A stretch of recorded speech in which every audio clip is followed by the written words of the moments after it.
اللہ نے اس علاقے کو بلد طیبہ قرار دیا ہے جس میں سردی گرمی کا اعتدال اور آب و ہوا ایسی صحت بخش کہ پورے شہر میں مچھر مکھی سانپ بچھو جیسے موذی جانور کا نام و نشان بھی نہیں تھا۔ کہتے ہیں کہ ملکہ بلقیس سے سلیمان علیہ السلام کا رشتہ ہو جانے کے بعد قوم سبا ایک لمبے عرصے تک توحید پر گامزن رہی، مگر بعد میں انہوں نے بغاوت اور سرکشی شروع کر دی۔ وہ لوگ کافر ہو گئے، ان کے اندر شرک و بت پرستی کا زور ہو گیا۔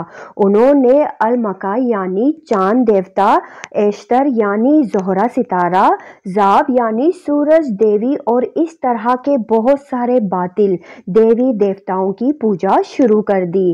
نہ صرف شرک بت پرستی بلکہ قوم سبا کے لوگ نہایت ہی عیش پسند اور اللہ کے ناشکرے بن گئے تھے اور مال و دولت کے نشے میں چور ہو چکے تھے۔ وہ خدا کی یاد سے غافل ہو گئے۔ اتنے ساری نعمتوں اور راحتوں کی فراوانی کے باوجود وہ اللہ کو بھول بیٹھے اور دنیا کی دل فریبیوں میں ہی مست ہو گئے۔ قوم سبا کے لوگ اسراف کرنے لگے تھے اور خدا کی دی ہوئی نعمتوں کو بے جا برباد کرنے لگے تھے۔ حالت یہ تھی کہ یہ لوگ خاص گندم کی بنی روٹیوں سے بچوں کے بدن کی گندگی صاف کیا کرتے تھے۔ بعد میں ان گندی روٹیوں کو اکٹھا کرنے سے ایک پہاڑ بن گیا تھا۔ جب کوئی صالح شخص انہیں اس عمل سے ڈراتا اور اللہ کا خوف دلاتا تو وہ جواب دیتے کہ جاؤ، ہمیں بھوک اور اناج کی کمی سے کوئی ڈر نہیں ہے، ہمارے پاس بہت سارے پھل، گندم اور میوے ہیں۔ غرض یہ کہ نعمتوں کی کثرت نے انہیں غافل کر دیا۔ کہتے ہیں کہ وقتاً فوقتاً قوم سبا کی طرف 13 پیغمبر مبعوث کیے گئے تھے، لیکن ان 13 پیغمبروں کا ذکر قرآن و حدیث یا کسی بھی تاریخی حوالے میں موجود نہیں ہے۔ ان انبیاء کرام نے ان لوگوں کو خدا کی نعمتوں کا شکر بجا لانے کی تلقین کی، انہیں راہ راست پر آنے کی نصیحت کی اور بے جا اسراف سے توبہ کرنے کو کہا، لیکن ہر سرکش قوم کی طرح انہوں نے بھی انبیاء کرام کی دعوت کا رد کر دیا۔ اللہ نے انہیں سنبھالنے کے کافی مہلت دی، لیکن وہ اپنے کفران نعمت پر قائم رہے۔ اللہ نے ان کی گرفت کرنے کا فیصلہ کیا۔ قوم سبا کے جرم کے پاداش میں ان پر اندھے چھچھندروں کی مسلط کر دیا گیا۔ ان صحرائی چھچھندروں اور چوہوں نے ان کے عظیم مارب ڈیم کا رخ کیا اور بند کو نیچے سے کترنا شروع کر دیا اور اس نے سوراخ کرتے چلے گئے۔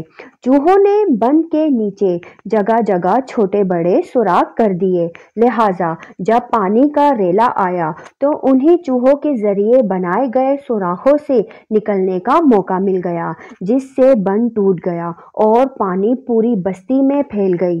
قوم سبا کی تمام باغات اور کھیت پانی میں غرق ہو گئے۔ پانی کے ریلے میں اہل سبا کا مال و اسباب اور مویشی سب بہتے چلے گئے۔ اہل سبا کی خوبصورت سجی سجائی محلات اور مکانات ویران ہو گئے۔ سبا کے لوگ پانی میں غرق ہو کر ہلاک ہو گئے۔ مورخین لکھتے ہیں کہ سبا کے کچھ لوگ بھاگ کر عرب کے وسط میں یثرب چلے گئے۔ یہ قبیلہ اوس و خروج تھا، جنہوں نے بعد میں مدینہ شہر کو آباد کیا، اور ان کا جد امجد عمرو بن عامر نامی شخص تھا۔ نعمتوں کی کثرت میں قوم سبا کو شکر بجا لانے کے بجائے سرمست اور خدا کی یاد سے غافل کر دیا تھا، جس کے نتیجے میں انہیں تباہ کر ڈالا گیا۔ یہ سزا ان کے اپنے ہی اعمال کا بدلہ تھا جو انہوں نے کیے تھے۔